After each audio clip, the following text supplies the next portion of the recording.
to B, which should equal to 1150 to be 1150 to 950. And if we were to break this down further, we would get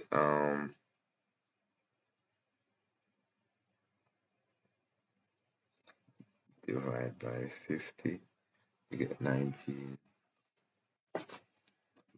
to 19 to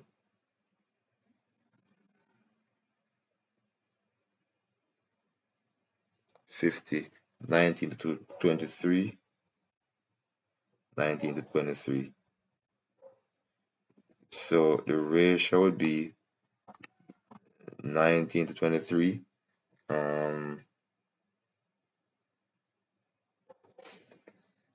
Alright, so I'm going to round this off. I'm going to add a 1 to both sides. 19, so it will be wrote down to 19 to 23, but that would be a large ratio. 19 to 23, 19 to 19 to 23.